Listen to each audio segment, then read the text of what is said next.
So today I'm introducing Erin Schultz. She's a food scientist. She'll give her presentation, and if anyone has questions, please send them in to the chat below, and I will field questions for Erin after her presentation. So Erin, I'll let you take it over. Okay, hello, thanks for tuning in. I'm going to talk today about food, my favorite subject. Let me open up the presentation here. There we go. Okay, so let me go back one. I've titled this presentation, Food for Life, Everything You Need to Know to Have a Safe and Healthy Relationship with Food. That may sound a little goofy, but it's a good intention that you will have a safe and healthy relationship with food for the duration of your life. You will always need it. So moving to the next slide, food is considered a basic or primary need. You have to have it to survive, along with air, water, shelter, and sleep. So besides being a necessity though, food can bring a lot of joy, and it can be a social occasion, a representation and celebration of culture. It can be a source of income. People grow it, they prepare it, they serve it. Food companies create new food products all the time. It's a huge source of income. As the Greek physician Hippocrates said, let food be thy medicine and medicine be thy food. That is wise beyond his time. Next slide shows a plate, a dinner plate and a cup of dairy. This is from the FDA website, and it's specifically choosemyplate.gov. This is the proportions that you would ideally consume. Not necessarily in one sitting, because my plate never looks so precise as this, but I'd prefer to look at this as kind of a 3-day snapshot. So if you were to consume food over the course of 3 days, you're going to want these proportions more or less. So a large chunk of vegetables, some fruits, grains, protein, dairy. And that's a good way to look at it. If you have a giant salad one day for lunch, maybe you don't need as many vegetables the next day, but you know, have some of the other components to round out your intake for those few days. So that's an easy way to look at it. Also, I've written at the bottom here, eat the rainbow. Not a bag of Skittles. You can have those once in a while too, but all the colorful components in fruits and vegetables, they're the really healthy compounds. So if you make sure you eat some green vegetables and some red and yellow and orange fruits, you're going to get all those phytochemicals or plant chemicals that are good for you. So eat the rainbow.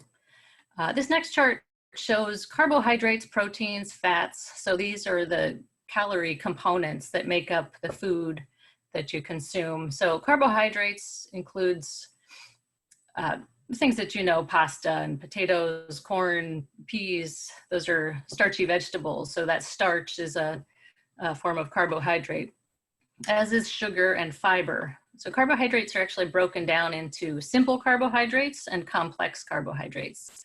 Simple is, as the name says, it's a simple compound, a chemical makeup. So it's quick to digest in your system. It's broken down really quickly. It gives you energy right away, but it's used up quickly as well. Whereas a complex carbohydrate, which is anything that really has the bran left on the grain, like whole grain bread, oats, beans and legumes have more fiber, vegetables have more fiber. That's going to give you a longer, steadier energy source.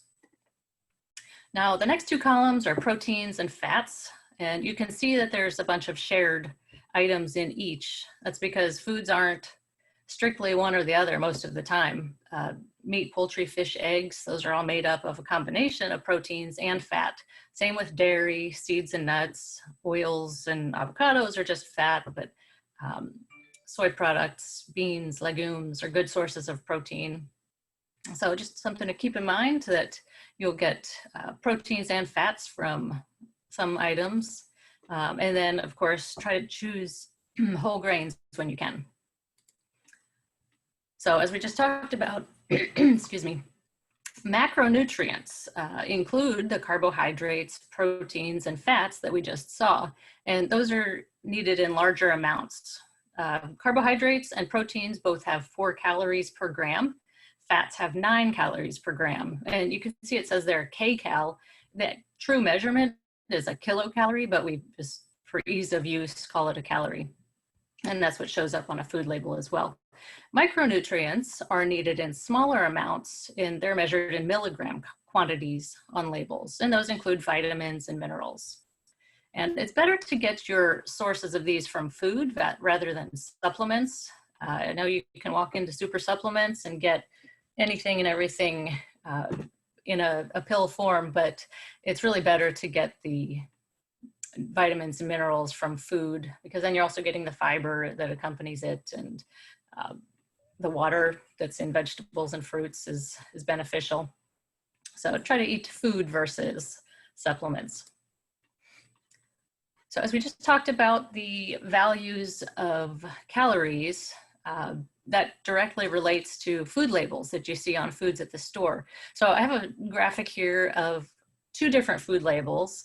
And the reason for that is the food industry is in the process of transitioning to a new requirement. So that's on the right, the new label. And you can see the calories is bigger and bolder, as well as the serving size.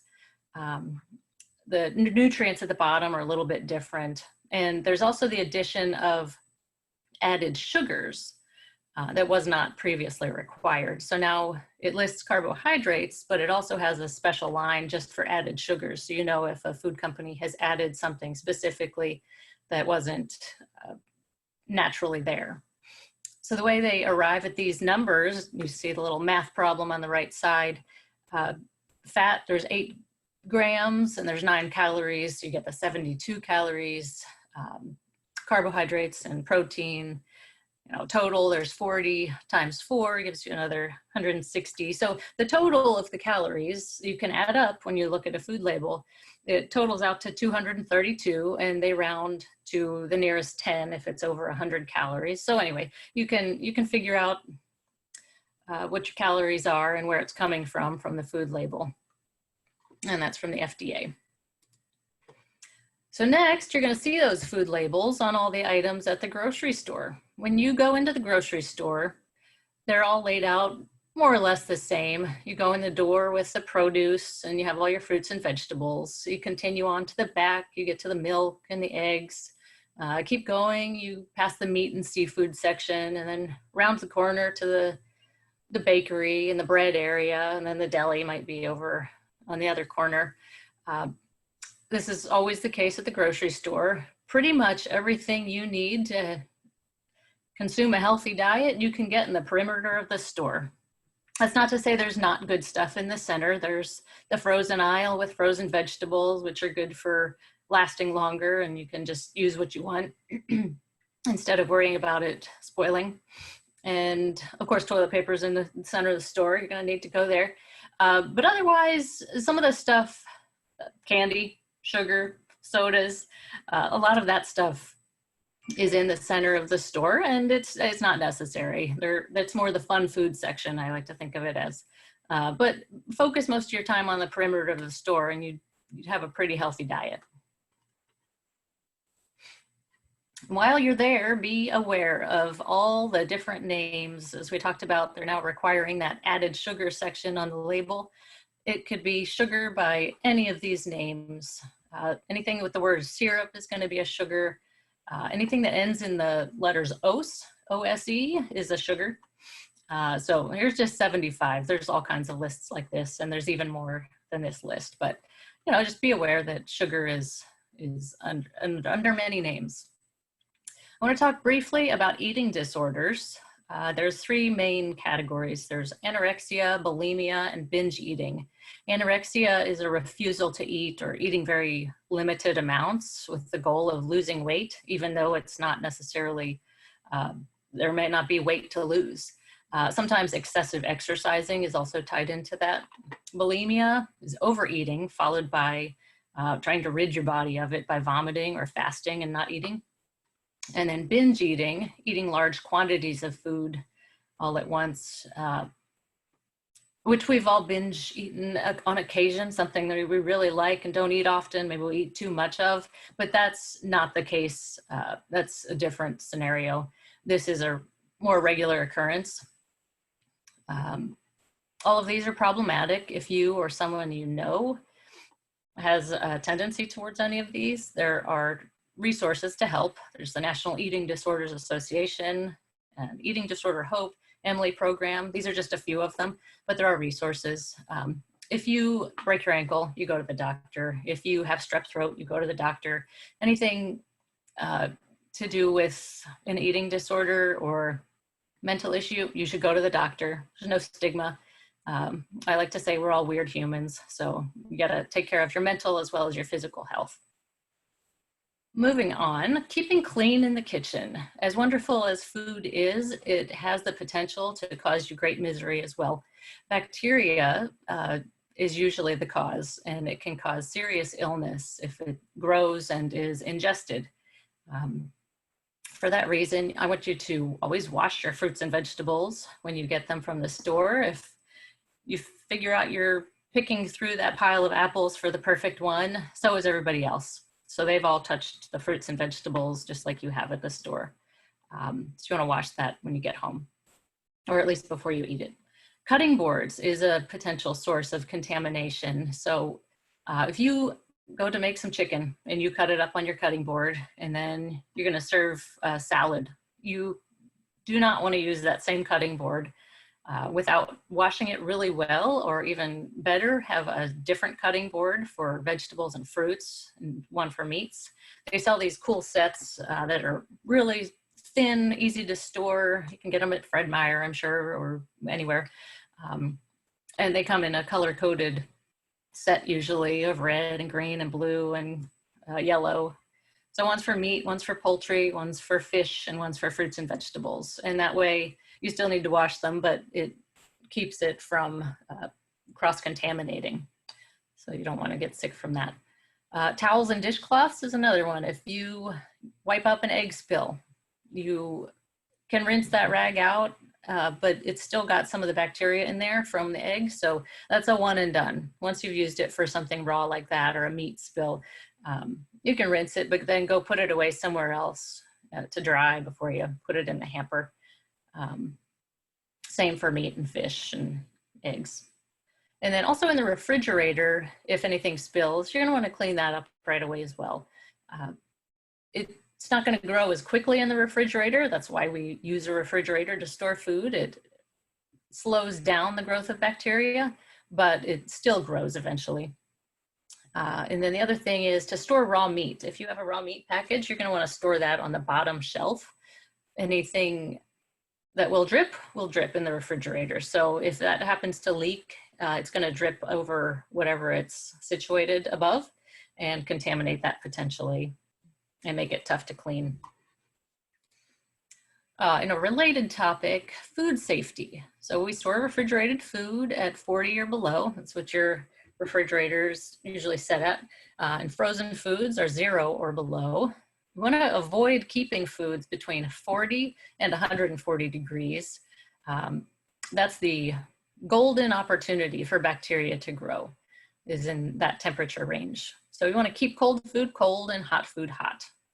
If you thaw foods, the best way to do it is over the course of a few days in the refrigerator, if not overnight at a minimum, not out at room temperature.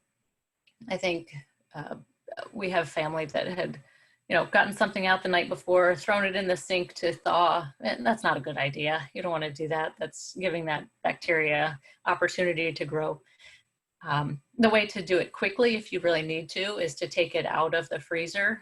You can clean your sink, stop it, put a drain stop in, and fill it with cool water. And you can do that within a couple of hours. That's safer if you need it right away. Otherwise, definitely in the refrigerator is the preferred method of thawing. And then when you cook food, it needs to be cooked generally to an internal temperature of 160 degrees to ensure that the heat has penetrated all the way through to kill the bacteria, most of which the harmful bacteria is killed at that temperature. So food with family and friends. Share food, not germs. Bacteria doesn't care if you're related. It doesn't care if you're best friends. It's still able to be transferred and cause illness. So you should always wash your hands before touching food dishes, both as a host and a guest. It's easy to throw a bottle of sanitizer, if you can find it now, on the table or nearby so people can have access to that. If you have a potluck style, which is very common, have serving utensils out, have spoons for dips instead of people dipping in their chips or vegetables, have tongs for grabbing things. And all this stuff is available at the dollar store. You can go to the Smart Food Service up in Bothell. They've got some great stuff. Invest in a few things to keep you and your guests safe. Now here's a pet peeve of mine. Pizza, excellent. That always is a good party item to have for people to share. It never seems to be cut through all the way. If you have a pizza slicer, maybe give it a pre-slice to make sure that the pieces can get pulled apart easily. If not, you should never touch people's food other than your own. If you have a pizza and it's not pulling apart and you don't have a pizza slicer or a way to get it, you should have napkins with pizza. Generally, there's napkins around. So grab a clean napkin, hold down the piece that you're not going to eat, pull apart the piece that you are eating, and everybody should stay germ-free that way. Same goes for a birthday candle. This is maybe going to change in the future given current events, but you shouldn't be blowing on food that anybody else is going to consume either. So for birthday celebrations, cut a single slice of pizza for the birthday boy or girl, put it aside, put the candles in, have them blow out the candle on that instead of over the whole cake, or have a cupcake to the side. Anyway, just some thoughts of keeping everybody safe. Speaking of safety, kitchen safety. The kitchen is a place of wonder and fun if you know how to cook, and you're going to be learning how to cook if you don't already know a little bit. But there's fire, there's chemicals, there's sharp objects. So you want to be aware and be safe and have preventive measures in place to keep from getting hurt. So heat and fire, I have never in my life created a dish that creates fire like that, but it's a possibility. Steam, however, I've gotten burned by. I've also got burns from ovens. It's great to have a pair of oven mitts. The longer, the better. I can't tell you how many times I've gotten burns on my forearms from reaching into the oven and singeing the wire racks. And I know better. I work with food, but I have been lazy sometimes and not done it. So I've gotten burned as a result. Anyway, always use hot pads or the gloves I just talked about if you are going to remove something from the oven. Steam is potentially very painful and harmful for burning you. When you microwave something, if you want to take the cover off, have a towel or hot pads, lift the cover enough to let it escape away from you, and then it's less likely to give you a burn. Also, for the oven or stove, not this oven, the stove, don't store towels or flammables by the stove. It could catch fire, and that would be a bad thing. And on that note, get a fire extinguisher in your kitchen if you can. They are at Home Depot. It's not a bad idea to have around, especially in the kitchen, and then know how to use it as well. And then the other thing is when you are boiling something on the stove, oil or water, just be aware that it can pop and bubble as the air rises to the surface, and that could burn you. The next thing is sharp objects. Of course, we need to use sharp objects in the kitchen. We have knives, peelers, pizza cutters. There's glass that can break. So some of the things to prevent getting injured with sharp objects. When you cut something that's round, like an apple or potato or an onion, first cut it in half, and then you're gonna always wanna put that half flat on the surface. That's the safest way to cut, is to a flat surface. And then always cut foods with your fingers tucked. There's kind of the claw, I call it the cutting claw. You're gonna hold the food down with your fingertips to make sure it's stable and doesn't slip and move. And then use a sharp knife. Actually, a sharp knife is safer than a dull knife because you don't have to put as much force into cutting your food. A good idea is to look up a basic knife skills video. I'm not even very good at knife skills, and I work in the food industry, but there's lots of videos online to show you how to properly cut things. And another thing is to keep knives, the sharp knives, not butter knives, but the sharp cutting knives, out of the sink. If you live with other people and you throw a knife in the sink, somebody else doesn't know it's there, they reach in to start doing the dishes and they grab that knife, they're gonna get cut. So if you use a knife and you're not able to wash it right away and put it away, just put it on the side of the sink so everybody knows it's there. And then the other thing, if you have little kids around, keep things away from the edge of the counter, especially knives, because they could reach up and grab it. You don't want that to happen either. The final safety issue is acid and chemicals. The one that comes to mind is hot peppers. If you're slicing jalapenos or habaneros or whatever your favorite pepper is, they are hot, and that hotness doesn't stop at your mouth. If the oil gets on your fingers and you touch your eyes, you are going to need to wash your eyes out, and it's going to sting for a long while. So be very careful, or use gloves if you have gloves, if you're going to be using peppers and have to put contacts in or something.